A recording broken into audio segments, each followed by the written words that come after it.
Selamat berjumpa lagi rekan-rekan mahasiswa Politeknik Gus Durian. Pada kesempatan ini kita akan kuliah dengan mata kuliah adalah akuntansi keuangan lanjutan. Dan topik pembahasannya pada hari ini adalah penggabungan badan usaha.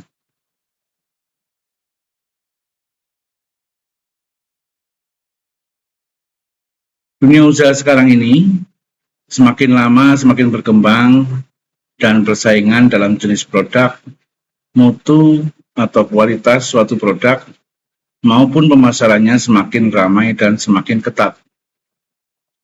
Sehingga seringkali timbul persaingan yang tidak sehat dan juga saling mengalahkan. Untuk mengatasi persaingan yang tidak sehat tersebut, yang dapat saling merugikan antara satu perusahaan dengan perusahaan yang lainnya, perlu diadakan suatu bentuk kerjasama yang saling menguntungkan.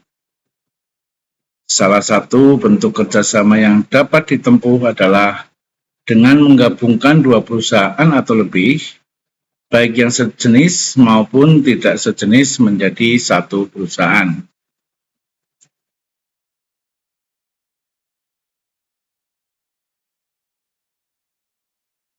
Kemudian pengertian penggabungan badan usaha.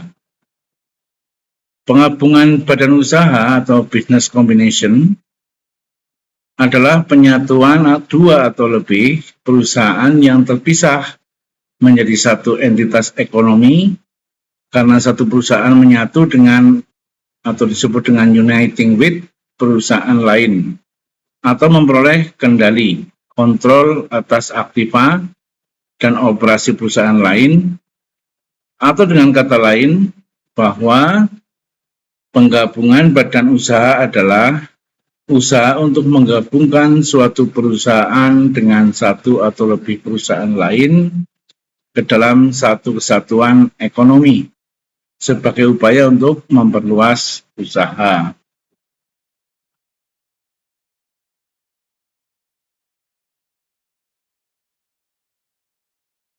Dan kita bahas mengenai pengertiannya.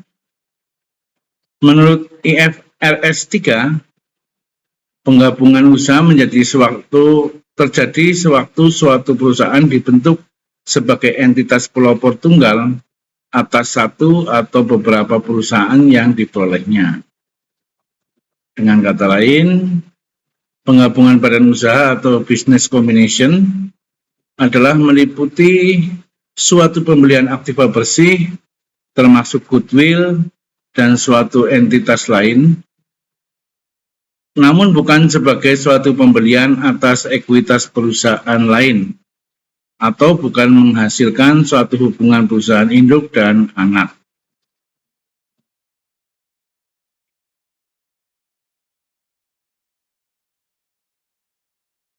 Kombinasi perusahaan-perusahaan dilakukan karena bermacam-macam tujuan yang ingin dicapai. Di antaranya, untuk memperoleh daerah pemasaran yang lebih luas, volume penjualan yang lebih tinggi, organisasi yang lebih kuat, produksi dan manajemen yang lebih baik, penghematan biaya melalui operasi yang ekonomis dan efisien, pengendalian yang lebih baik terhadap pasar dan posisi persaingan, diversifikasi produk, dan kemampuan mengumpulkan modal yang lebih besar.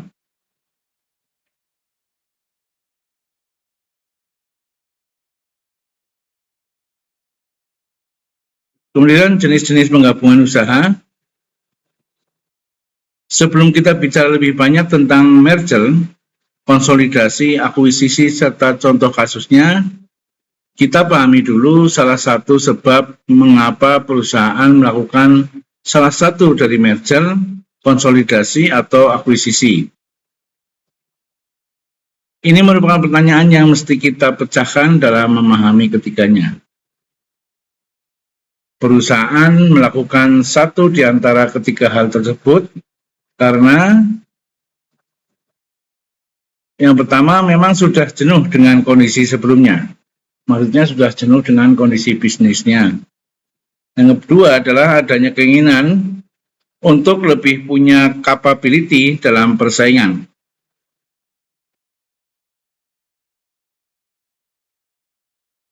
Yang ketiga, adanya keinginan untuk meningkatkan kemampuan karena di dalam kebersamaan kita lebih kuat. Dengan catatan bagi kebersamaan yang sehat. Di dalam kebersamaan, kita akan saling mengisi kekurangan satu sama lain. Yang keempat, karena perusahaan sedang menghadapi financial distress dan mengupayakan adanya legal bankruptcy. Financial distress merupakan situasi di mana arus kas operasi suatu perusahaan tidak cukup untuk menutupi kontrak obligasi. Ini merupakan gejala-gejala yang menandai perusahaan sedang sakit.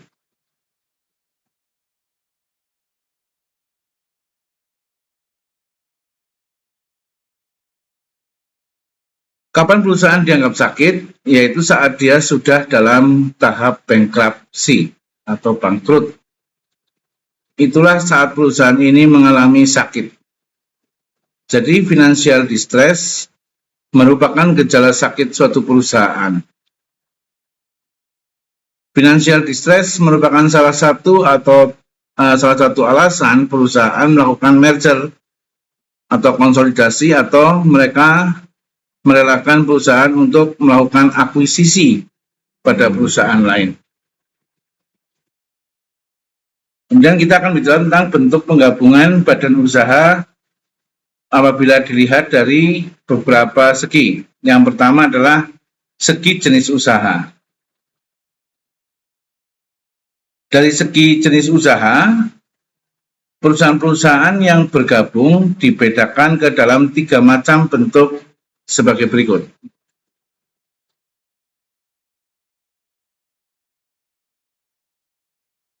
Yang pertama adalah penggabungan horizontal. Penggabungan horizontal terjadi apabila perusahaan-perusahaan yang bergabung dalam lini usaha atau pasar yang sama.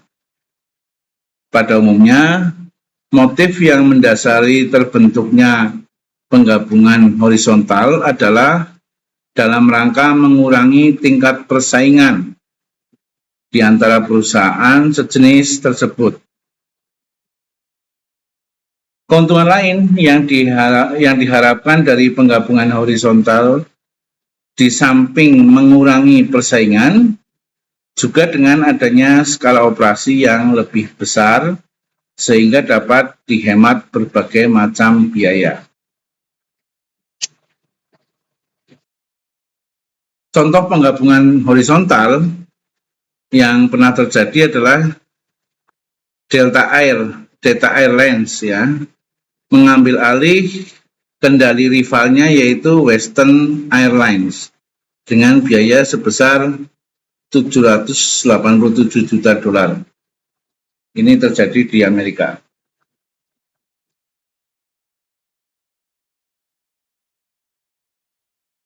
Yang kedua adalah penggabungan vertikal. Apabila perusahaan yang semula merupakan langganan terhadap produk atau jasa yang dihasilkan oleh perusahaan lain, atau sebaliknya perusahaan lain itu adalah supplier bahan baku baginya dan kemudian mengadakan penggabungan perusahaan. Maka penggabungan demikian disebut penggabungan vertikal.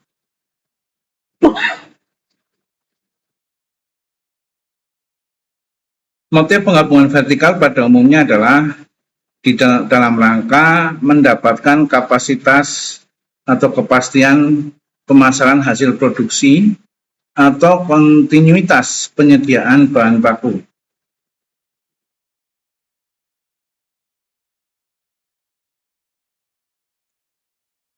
Contoh yang pernah terjadi adalah Disney mengakui ABC Television selama tahun 1995 untuk memberikan akses yang mudah ke pasar penyiaran, yaitu pasar penyiaran massal untuk film-film produksi Disney, serta outlet iklan yang cocok untuk produk Disney yang lain. Ya, ini adalah di bidang broadcasting dan hiburan. Jenis yang ketiga adalah penggabungan konglomerat atau konglomerat combination. Penggabungan perusahaan-perusahaan dengan fungsi produk atau jasa atau kedua-duanya yang tidak saling berhubungan dan beragam. Tujuan penggabungan konglomerat pada umumnya adalah diversifikasi untuk mengurangi risiko yang berkaitan dengan lini bisnis tertentu.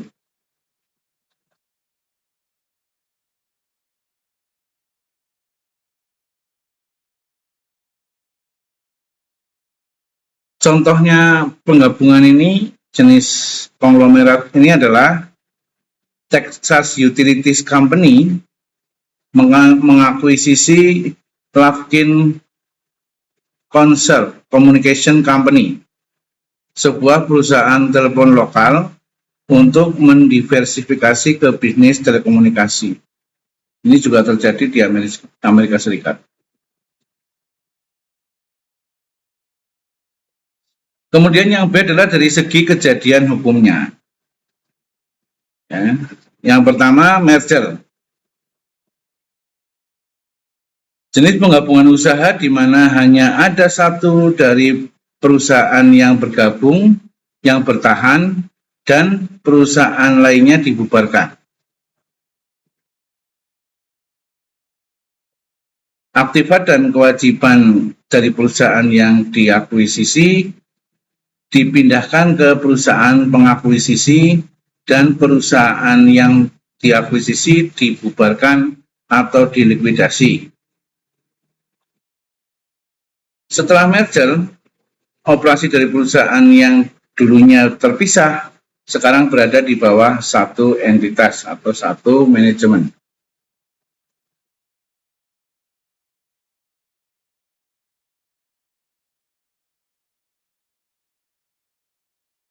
Contohnya ya, ini di Indonesia, antara Bank Niaga dengan Lipo Bank itu terjadi merger menjadi CIMB Niaga.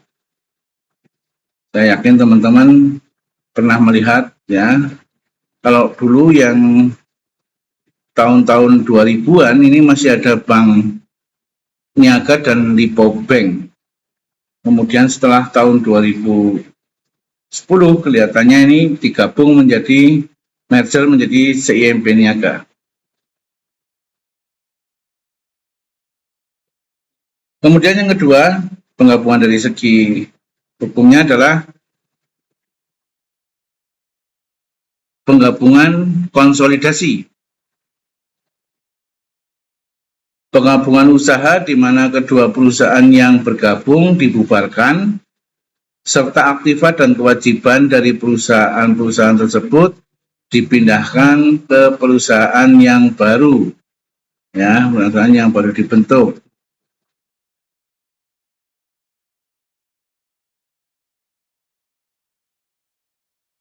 Operasi dari perusahaan yang dulunya terpisah sekarang berada di bawah satu entitas dan tidak satupun perusahaan yang bergabung masih tetap berdiri sejak dilakukan konsolidasi.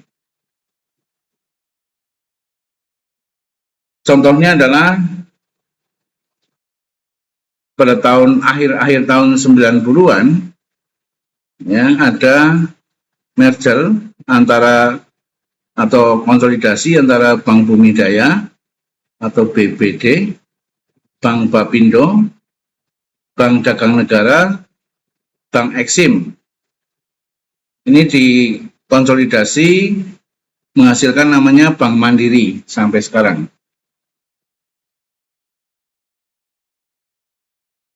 Kemudian yang ketiga adalah akuisisi, yaitu penggabungan dua perusahaan yang mana perusahaan akuisitor membeli sebagian besar saham perusahaan yang diakuisisi.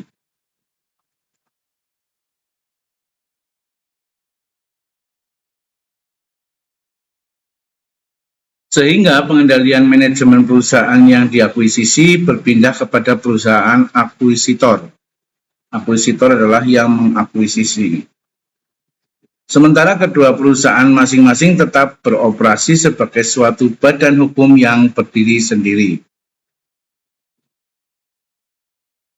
Ini contohnya pada tahun 98, karena ketatnya persaingan dan munculnya pesaing-pesaing baru, Lisa Tirto, Lisa Tirto ini istrinya Pak Tirto Utomo, sebagai pemilik PT Aqua Golden Mississippi, sepeninggal suaminya yaitu Pak Tirto Utomo, menjual sahamnya kepada grup Danone pada 4 September tahun 1998.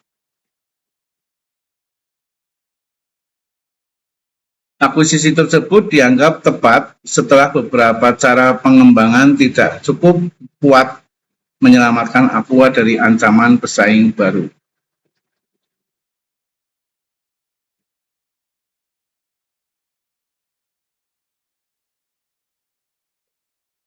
Langkah ini berdampak pada peningkatan kualitas produk dan menempatkan Aqua sebagai produsen air mineral dalam kemasan atau AMDK yang terbesar di Indonesia. Pada tahun 2000, bertepatan dengan penggantian milenium atau pergantian abad, Aqua meluncurkan produk berlabel Danone Aqua atau Aqua Danone. Kemudian kriteria terpenting akuisisi merek pada umumnya adalah posisi pasar yang dikuasai. Karena itu, dalam strategi ini, kontrol atas posisi pasar yang diinginkan bisa maksimal. Hanya saja, investasi finansial dalam akuisisi merek amat tinggi. Karena harus mengganti semua label, ya, semua pengenal-pengenal produk itu harus diganti semua. Di tengah berkembang merger dan akuisisi didorong oleh upaya sengit memperebutkan posisi pasar atau posisi penting di pasar. Sejumlah transaksi pasar melambungkan harga perusahaan yang menguasai merek-merek potensial. Bagi pemasar, surplus ini adalah bukti bahwa merek tidak saja penting secara strategik bagi perusahaan, misalnya meraup pangsa pasar, tetapi juga penting secara finansial.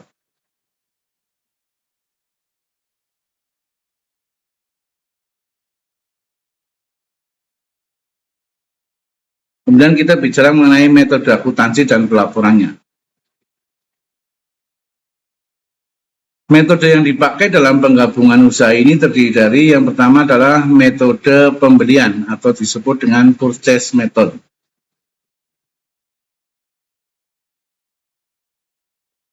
Penggabungan badan usaha dikatakan atas dasar pembelian apabila penggabungan badan usaha tersebut berakibat para pemilik perusahaan yang bergabung tidak ikut berpartisipasi secara substansial di dalam perusahaan tunggal yang dibentuk.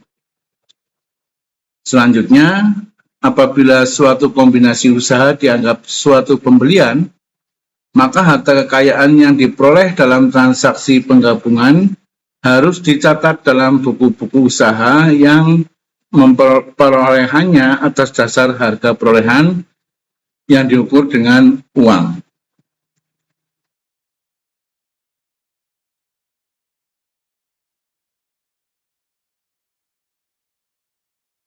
Singkatnya, metode pembelian didasarkan pada asumsi bahwa penggabungan usaha merupakan suatu transaksi di mana suatu entitas memperoleh aktiva bersih dari perusahaan-perusahaan lain yang bergabung.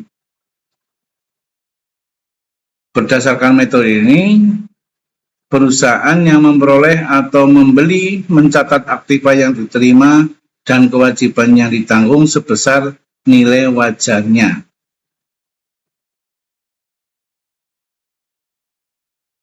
Biaya untuk memperoleh perusahaan atau biaya perolehan ditetapkan dengan cara yang sama seperti pada transaksi lain. Biaya ini dialokasikan pada aktiva dan kewajiban yang dapat diidentifikasikan sesuai dengan nilai wajarnya pada tanggal penggabungan.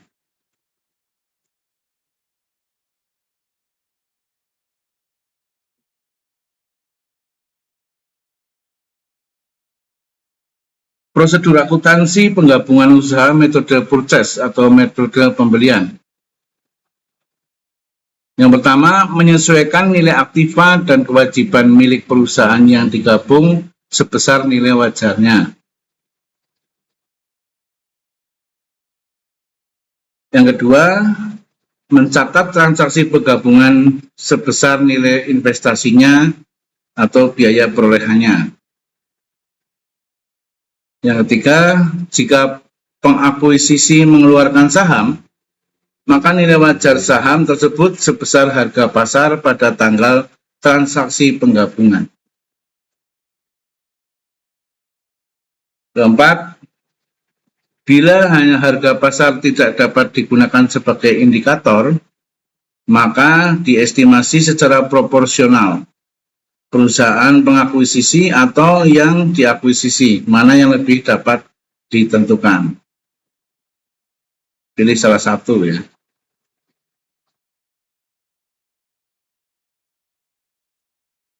Kemudian membuat jurnal pemilikan aktiva dan kewajiban dari perusahaan yang digabung.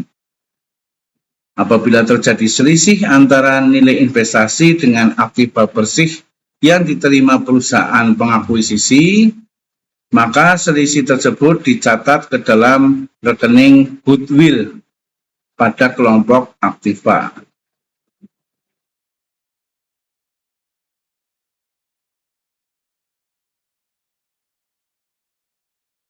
Contoh, ini contoh soalnya. Di sini ada PTA dan PTB yang melakukan penggabungan dengan metode purchase atau pembelian. Kita lihat bahwa aktiva lancar PTA adalah 350 juta. Aktiva lancar PTB adalah sebesar 90 juta. Kemudian aktiva tetapnya sesuai catatan buku di PTA adalah 400 juta. Kemudian catatan sesuai buku di PTB adalah 200 juta.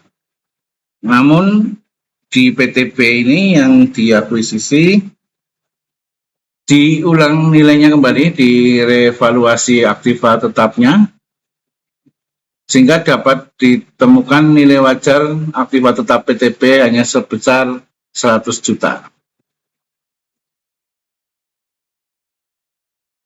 Kemudian harga pokok. Di PTA tercatat sebesar 100 juta. PTB tercatat sebesar 40 juta. Namun setelah dinilai ulang, nilai wajar harga pokok di PTB adalah 250 juta. Kemudian biaya-biaya ada di PTA tercatat 50 juta, di PTB tercatat 20 juta. Sehingga totalnya di PTA dan nilai aktiva sebesar 900 juta dan di PTB sebesar 350 juta. Kemudian kita beralih ke sisi kewajiban. Hutang dagang tercatat di PTA sebesar 100 juta. Di PTB tercatat 15 juta. Modal saham atau nominal saham per lembarnya 10.000. Di PTA tercatat nilai sahamnya adalah 500 juta. Sedangkan di PTB tercatat nilai sahamnya adalah 200 juta. Namun setelah dilakukan penilaian ulang atau revaluasi, nilai wajar saham pada PTB adalah 20 juta. Revaluasi saham ini terkait dengan harga pasar pada saat akuisisi berlangsung. Kemudian agio sahamnya atau keuntungan saham di PTA tercatat 25 juta, sedangkan di PTB tercatat 10 juta. LYD-nya di PTA 75 juta dan di PTB 25 juta. Kemudian ada catatan penjualan di PTA sebesar 200 juta dan di PTB sebesar 100 juta. Sehingga totalnya sisi kanan atau sisi kewajiban ada 900 juta untuk PTA dan 200 juta untuk 350 juta untuk PTB. Itu adalah data dari soal yang akan kita kerjakan.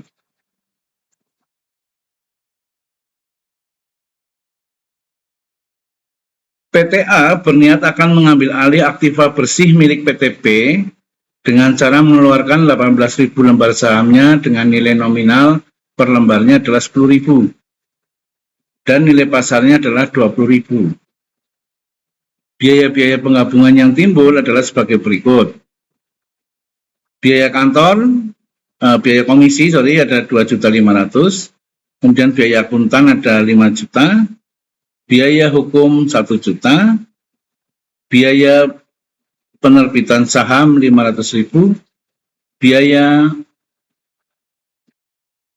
pengeluaran saham 750.000, biaya pendaftaran saham atau listing adalah 1.250.000, sehingga total biaya penggabungannya adalah 11 juta. Diminta untuk buatlah jurnal pengeluaran 18.000 lembar saham.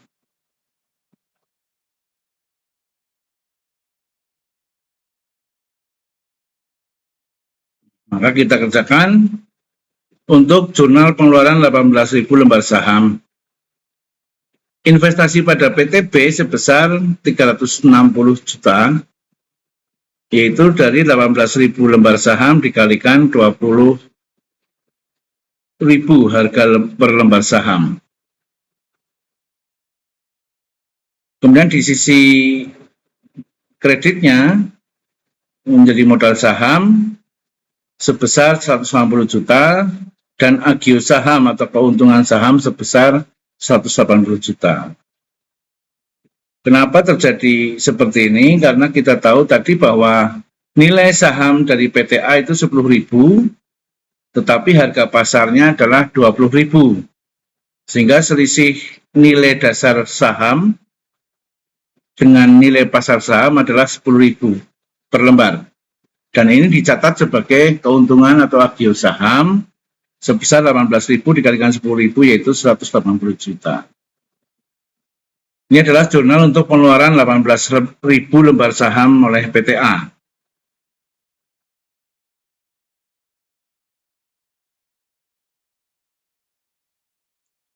Kemudian jurnal untuk mencatat biaya yang timbul. Tadi dalam pengeluaran saham timbul biaya-biaya sebesar 11 juta. Maka di bukunya adalah pada sisi debit, yaitu biaya-biaya penggabungan investasi pada PTB sebesar 8.500.000. Agio sahamnya sebesar 2.500.000. Sehingga kreditnya adalah kita mengeluarkan kas sebesar 11 juta. Itu adalah jurnal untuk mencatat biaya yang timbul dari data biaya-biaya yang kita dapatkan pada saat pengeluaran saham baru. Kemudian kita melangkah kepada metode yang kedua, yaitu metode penggabungan kepemilikan atau disebut dengan pooling of interest.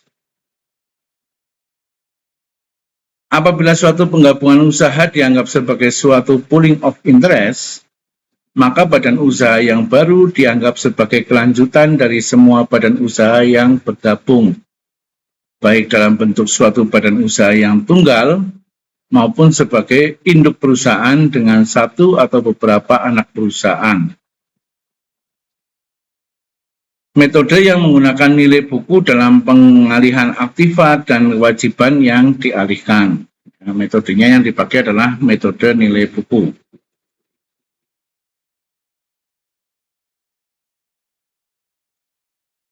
Dengan kata lain, aktiva dan kewajiban perusahaan yang melakukan penggabungan usaha ditambahkan dalam perusahaan yang menjadi survival company atau perusahaan yang tetap dipertahankan.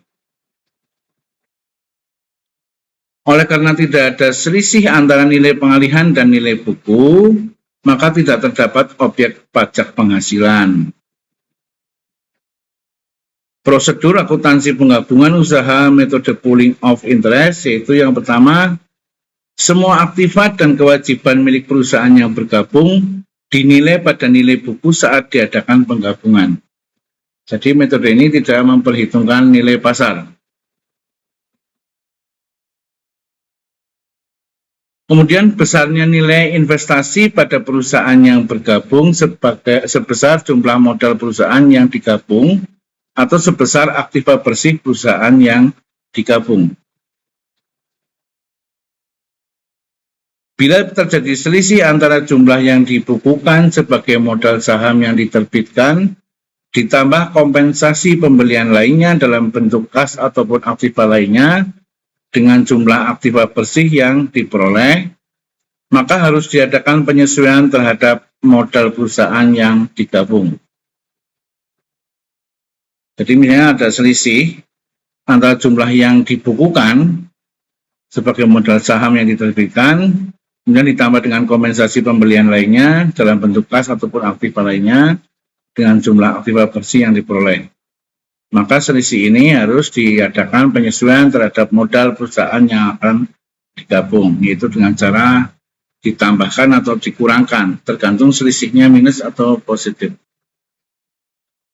Kemudian laporan keuangan gabungan adalah penjumlahan dari laporan keuangan milik perusahaan yang bergabung. Jadi dijumlahkan tentunya sesuai dengan masing-masing pos. Ini adalah bentuk konsolidasi sebetulnya. Dalam praktiknya, metode pooling of interest hanya digunakan oleh beberapa perusahaan saja. Di Australia, Brasil, dan Jepang, metode ini tidak diizinkan. Yang menarik adalah metode ini disyaratkan di Kanada, Swedia, dan Inggris, dan USA.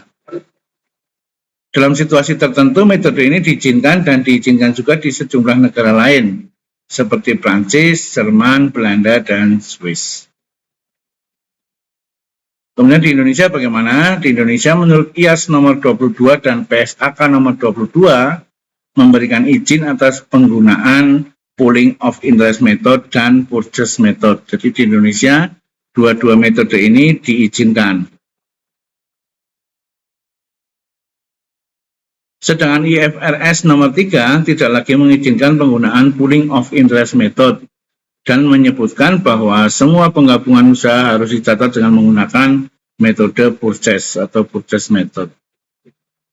Larangan ini ditetapkan karena walaupun terdapat kriteria yang ditetapkan oleh IAS nomor 22 dalam menggunakan pooling of interest method dan purchase method, manajemen seringkali mencari celah agar dapat menggunakan salah satu dari dua metode pencatatan tersebut yang menguntungkan bagi mereka.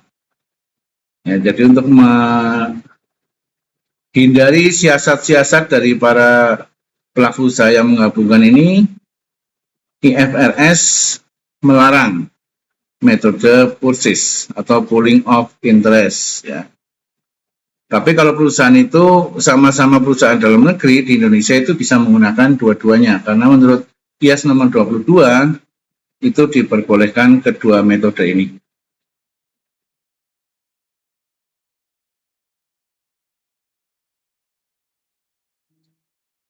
Indonesia belum mengadopsi IFRS nomor 3 ini, sehingga dalam praktiknya di Indonesia, manajemen seringkali melakukan pemilihan metode pencatatan berdasarkan metode yang menguntungkan bagi kepentingan dan tujuan mereka. Yang seperti saya bilang bahwa di Indonesia masih memungkinkan untuk menggunakan kedua metode itu, dipilih salah satu.